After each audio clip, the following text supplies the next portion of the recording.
In today's episode, a young man jumps into a lion's den in the zoo, right next to 3 African lions. Within seconds, one of the lions pounces on the man, fatally mauling him and ripping his body to pieces. Hit that like button and subscribe right now. This is the terrifying lion attack on Prahlad Gujjar. Welcome to Final Affliction.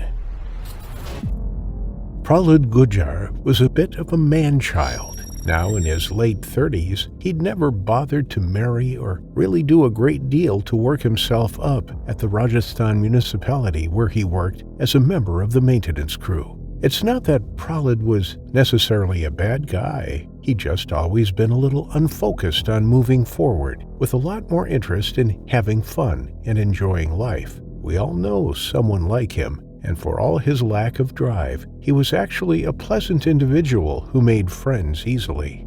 Prahlad was the life of the party, and he made a point of having a good time every weekend. And when he did get some time off, he'd rather join in on a good party than to visit his rather traditional and stern family in the southern point of India.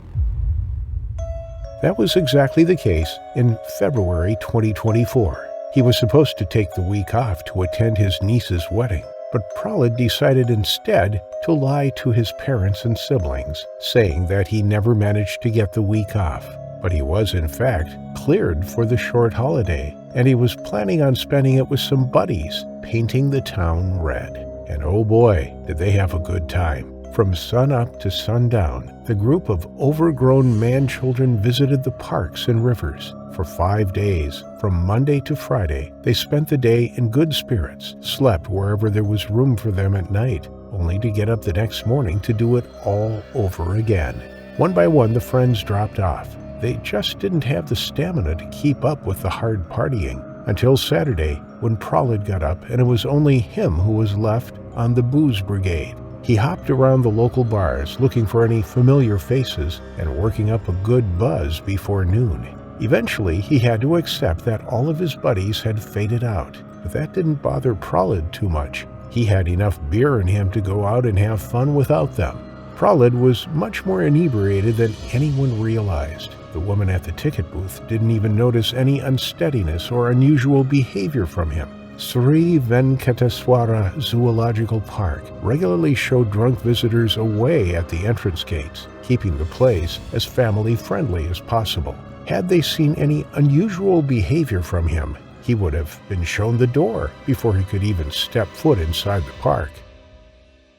It didn't take Prahlad long to get bored of the monkeys and the gazelles. He began to wander off to the predator enclosures, but the bears and the smaller cats were just as uneventful for him. Prahlad did take a few selfies of himself in front of the cages to send off to his friends to show them what they were missing out on. And when he got no replies from any of them, he decided to up the ante a little. He went straight for the lion enclosures. In the main path, a male lion and his lioness were on display for park visitors. Prahlad got up right to their fence line to get a better picture with them. A security guard rushed forward and chased him away. The signs were clear as day. No one was allowed to get within 8 feet of the wire that kept them safe from the animals. The security guard was not as easily fooled as the lady at the entrance was. He immediately realized that Prahlad was going to be trouble. Sanji dealt with teenage hooligans, attention-seeking social media influencers, and drunkards every day. He could spot a troublemaker a mile away. Prahlad just couldn't shake the tail. That guard made sure that he kept Prahlad in his sights from the moment he chased him away from the first cage. But Prahlad had other ideas. Just behind the first cage, almost completely hidden from view, was another. This enclosure was not for the public to visit. It was where new arrivals that needed to get used to the environment were placed, or animals that were sick or injured. Again, the signs were clear. Only staff were allowed to even go down the path that led to the temporary housing unit, never mind go to the cage itself.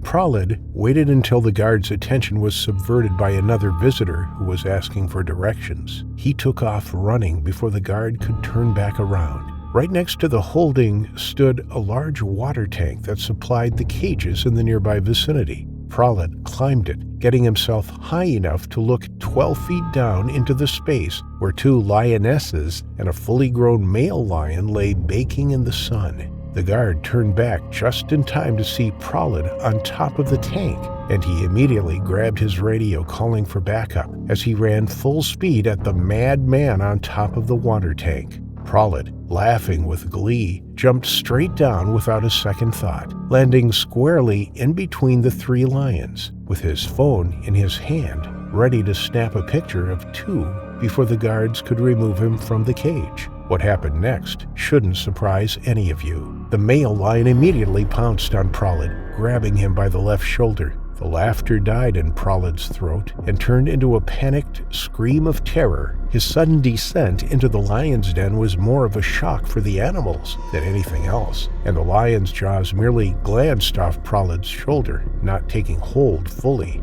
Prahlad, bleeding, screaming, and utterly hysterical with pain and fear, attempted to run. He actually made it to the nearest tree, but before he could even get to the lowest branches, a claw hooked his ankle, yanking him off the trunk and sending him skidding through the grass and sand.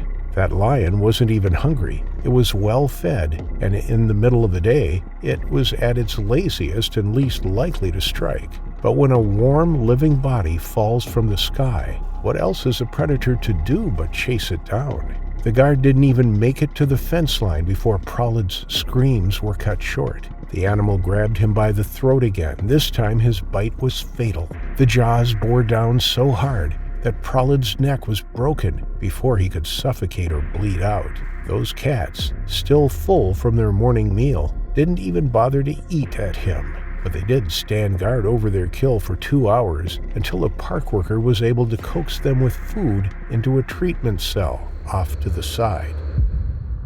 By the time authorities could get inside to remove the body, Prahlad was in pieces. The cats hadn't really eaten him, but they did use those 2 hours to play, and play with his corpse they sure did. The coroner had to collect shards and scraps of bone spread out in an 8-foot radius around the body. The parks kept the male lion off in the holding cages for observation, but so far he hasn't shown any signs of unusual aggression, except frustration for being kept in the cramped temporary cages reserved for sick and injured animals. They've been adamant that they won't kill the lion. The only crime that was committed here was the unbelievably foolish actions committed by Prahlad.